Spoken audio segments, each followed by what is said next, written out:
जिन्होंने बहुजनों में सामाजिक और राजनीतिक परिवर्तन करने वाले और देश के मजदूर किसानों को राजनीति में एक बहुत बड़ी हिस्सेदारी देने वाले मान्यवर साहब काशीराम जी को पूरे कोटि नमन। और हमारे साथ में आए हुए हमारे जनपद रामपुर के जिला राजेश खन्ना जी, समस्त जिले के और विधानसभा के पदाधिकारी एवं कार्यकर्ता, माताओं बहनों, जनपद सहारनपुर, जनपद रामपुर के लोगों, मुझे ये कहने में बड़ी प्रसन्नता हो रही है कि आज इस प्रकार से यहाँ इस कार्यक्रम में आप सब लोग भारी संख्या में उपस्थित हुए हैं। मेरा स्वास्थ्य खराब था, लेकिन मुझे जनपद रामपुर के लोगों का मैसेज मिला कि आज जनपद रामपुर के बहुजन समाज के लोग वो बेसब्री से इंतजार करेंगे। तो मैं किसी परिस्थिति में निकल पड़ा, लेकिन जब ज्यादा तबीयत खराब हुई तो रास्ते में कुछ देर रुकना भी पड़ा और ट्रेन से उतरना पड़ा। और फिर उत्तराखंड की टीम को मैंने फोन किया। हमारे उत्तराखंड की टीम के लोग मुझे फिर अपनी गाड़ी में लेकर यहाँ तक पहुंचे। इन साथियों का भी बहुत बहुत धन्यवाद कि उत्तराखंड के क्रांतिकारी लोग 24 घंटे बहुजन समाज को और बहुजन आंदोलन को आगे बढ़ाने का प्रयास कर रहे हैं। हमारे प्रवक्ता जी, अध्यक्ष जी, सम्मानित साथियों, मुझे आपने बुलाया है और जिस उम्मीद के साथ में आपने मुझे बुलाया है, मुझे लगता है कि जनपद रामपुर के लोग भी इस बहुजन आंदोलन को बड़ी मजबूती से आगे बढ़ाना चाहते हैं। और बहुजन समाज के लोग अगर इस आंदोलन को आगे बढ़ाना चाहते हैं, जनपद रामपुर के लोग अगर इस आंदोलन को आगे बढ़ाना चाहते हैं, तो मैं उन्हें यह विश्वास दिलाने के लिए आया हूं कि जो मूवमेंट हमें बाबा साहब डॉक्टर अम्बेडकर ने दी है, जो सपना बाबा साहब डॉक्टर अम्बेडकर ने देखा था, जिस मिशन की शुरुआत मान्यवर साहब काशीराम जी ने की, और वह कहते कहते हमें इतना बड़ा मिशन और इतना बड़ा राजनीतिक विरासत देकर चले गए और ये कहकर चले गए कि मैं इस देश के मजदूर किसानों को सत्ता की कुर्सी पर देखना चाहता हूं।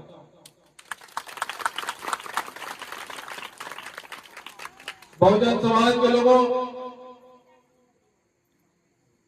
जब इस देश के अंदर मान्यवर साहब काशीराम जी ये देखते हैं कि इस देश के सबसे बड़े बहुसंख्यक लोग, जिनको बाबा साहब डॉक्टर अम्बेडकर ने संविधान में वोट की ताकत दी है, लेकिन उस वोट को किसी भी भाव नहीं समझा जाता है। उस वोट के माध्यम से सरकार बनाकर इस देश के सबसे बड़े तबके का, दलितों का, पिछड़ों का, अल्पसंख्यक आदिवासी वर्गों के अधिकारों को उन्हीं वोटों से काट दिया जाता है। मान्यवर साहब काशीराम जी जब इस देश के अंदर ऐसी राजनीतिक और सामाजिक व्यवस्था देखते हैं कि जो इस देश में हुकूमत बनाने वाले बहुजन समाज के लोग, इस देश में अपनी हुकूमत तैयार करने वाले लोग, अपने वोटों से सरकार बनाने वाले लोग आज सबसे बड़े पैमाने पर अधिकारों से वंचित हैं। सबसे बड़ा अन्याय उन्हीं के साथ में होता है। फिर साहब काशीराम जी ये कहते हैं कि भाई जब इस देश के सबसे बड़े तबके वाले लोग सरकार बनाते हैं तो फिर इस देश के सबसे बड़े तबके वालों का उत्पीड़न क्यों होता है, उनके अधिकार क्यों छीने जाते हैं, उन्हें गोली क्यों मारी जाती है, उनकी जमीनें क्यों छीनी जाती हैं। इस बात को मान्यवर साहब काशीराम महाराष्ट्र से कहते कहते उत्तर प्रदेश में आते हैं और ये वही सुबह है जब पूरे देश की व्यवस्था में देखकर मान्यवर साहब काशीराम इस देश की राजनीति को ललकारते हैं और ये कहते हैं कि वोट हमारा, राय तुम्हारा नहीं चलेगा, नहीं चलेगा। जब इस देश की राजनीति में पता लगा कि दलितों में एक ऐसा व्यक्ति आया है और वो भी पंजाब में रहने वाला व्यक्ति महाराष्ट्र में नौकरी करके और नौकरी छोड़कर उत्तर प्रदेश में ये कह रहा है कि वोट हमारा, राय तुम्हारा नहीं चलेगा, नहीं चलेगा। देश की सरकारों को नींद आनी बंद हो गई। सरकारों ने कहा कि दलित समाज के व्यक्ति में जान तो बहुत ज्यादा है और बात तो बहुत सही है, लेकिन अगर ये बात बहुजन समाज के कानों तक पहुंच गई तो बड़े बड़े तानाशाहों की कुर्सी तो खिसक जाएगी, तो कुर्सी गिर जाएगी। ये देश की सरकार को पता लग गया। तो साहब काशीराम जी से वो सत्ताधारी लोग, वो तानाशाही लोग जिन्होंने वर्षों से बंदूक के दम पर हमारे ऊपर शासन किया, बंदूक के दम पर हमारा सामाजिक शोषण किया, आर्थिक शोषण किया, हमें स्कूल विद्यालयों में नहीं पढ़ने दिया, हमेशा से हमारे ऊपर गोलियां चलती रही। वो लोग मान्यवर साहब काशीराम जी को लखनऊ बंगले में आकर ये कहते हैं, काशीराम हमारे साथ में गठबंधन कर लो कि आप अपने बड़े समाज का नेतृत्व, और इनको वो बात कह रहे हैं कि हमारी कुर्सी तो गिर जाएगी।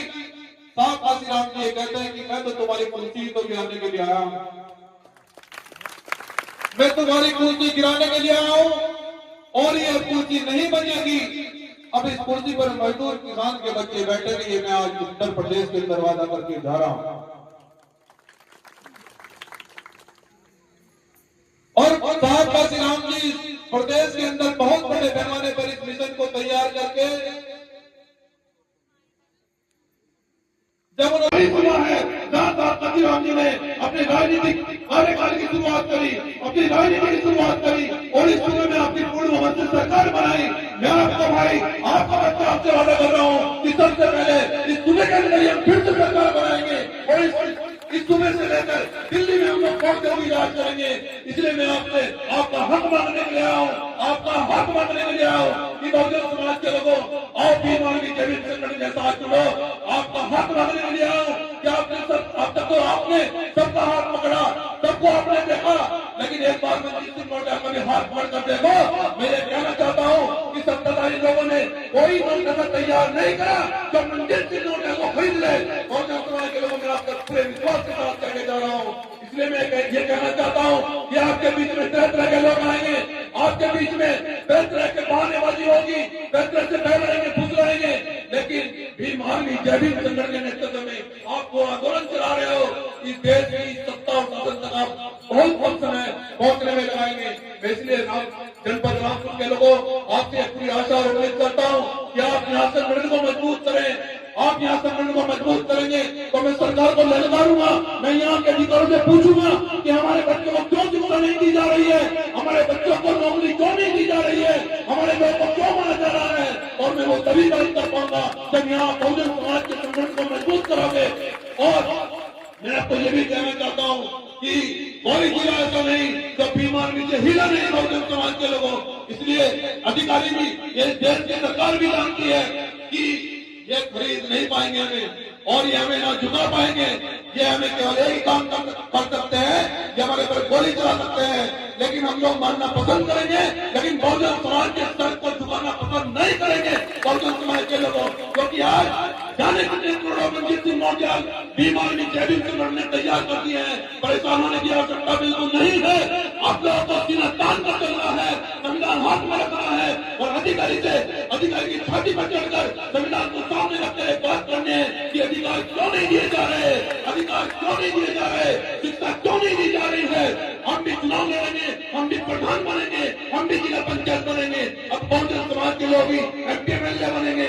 जब तक काशीराम जी इस सूबे के अंदर ये कहते हैं कि जिसकी जितनी संख्या वाली उसकी उतनी हिस्सेदारी, लेकिन आज स्थिति क्या है बहुजन समाज के लोग, आज 90% बहुजन समाज के लोग MP MLA नहीं बन पा रहे हैं, एक MP MLA नहीं बना पा रहे हैं। ये स्थिति है क्योंकि यहाँ लोग बहुजन समाज को बेचा जा रहा है, बहुजन समाज के वोट का मंडी के भाव इसका तोलमोल किया जा रहा है। इसलिए मैं आपको कहना चाहता हूँ, इसलिए कहने के लिए आया हूँ, आपने सबका साथ दिया, सबका हाथ पकड़ा, एक बार में किसी लोग में हाथ पकड़ो। अगर इस बहुजन समाज की दिशा पसंद न बदलती, ये कहना कि बाबा साहब का बच्चा जाने को गया था जनता चालू के लोगों, मैं आपको चाहता हूँ आप लोग बहुजन समाज के लोगों में चाहता हूँ कि जनपद कानपुर के लोग एकजुट हो, यहाँ बड़ा आंदोलन की तारीख सुनिश्चित करें। यहाँ दलित पिछड़े मुसलमान, क्योंकि मैं जानता हूँ कि दलित और मुसलमान जनपद कानपुर के अंदर बड़े पैमाने पर रहते हैं। मैं उन भाइयों से कहने के लिए आऊँ कि आप एक तारीख तय करें। हम लोग जो जालिम लोग हैं, जो अन्याय करने वाले लोग हैं, जो हमारे साथ में अत्याचार करते हैं, मैं आपसे कानपुर की धरती पर कहने जा रहा हूँ, अगर उनकी नसबंदी संविधान के अनुसार न कर दी तो क्या कहना बाबा साहब का बच्चा क्या कर देना था। इसलिए बहुजन समाज के लोगों, आपकी लड़ाई को पूरे देश के अंदर बड़ी मजबूती से लड़ा जा रहा है। जहाँ भी अन्याय होता है वहाँ बहुजन समाज को भीम आर्मी जयभीम से न्याय दिलाने का काम करता है। लेकिन ये अब तक तो ये लड़ाई लड़ी जा रही है, अब तक तो हम लोग अन्याय के खिलाफ लड़ाई लड़ रहे हैं। लेकिन मान्यवर साहब काशीराम जी कहते थे, वो ये कहते थे कि कब तक हम अन्याय के खिलाफ लड़ते रहेंगे, ये अन्याय होना ही क्यों है। साहब काशीराम जी ने भी कहा अपने बहुजन समाज के बुद्धिजीवी लोगों से कि भाई मैं आपसे पूछना चाहता हूँ कि क्या हम अन्याय के खिलाफ ही आंदोलन करते रहेंगे, ये अन्याय होता क्यों है। तो बहुत सारे बुद्धिजीवी लोगों ने ये कहा कि साहब अन्याय वो लोग करते हैं जो सरकार में बैठे हैं, जो सत्ता वाले लोग हैं। तो साहब काशीराम जी ये कहते हैं तो क्यों नहीं सरकार ही आप बना लें, सत्ता में आप बैठ जाएं, इस देश की ऊपर हुकूमत आप करें, इस सूबे के अंदर शासन आपका जाए, तो क्या हम अत्याचार से लड़ सकते हैं। तो बहुत सारे लोगों ने कहा कि तो बिल्कुल लड़ सकते हैं, अगर इस सूबे के अंदर हम सरकार बना लेंगे तो जो गुंडे वाले लोग हैं, जो हमारे लोगों पर अत्याचार करते हैं, शोषण करते हैं, कि वो प्रदेश छोड़कर भाग जाएंगे। इसलिए बहुजन समाज के लोगों जब 2006-7 के अंदर मान्यवर साहब काशीराम जी ने आपकी सरकार बनाई तो गुंडे मवाली प्रदेश छोड़कर भाग गए थे।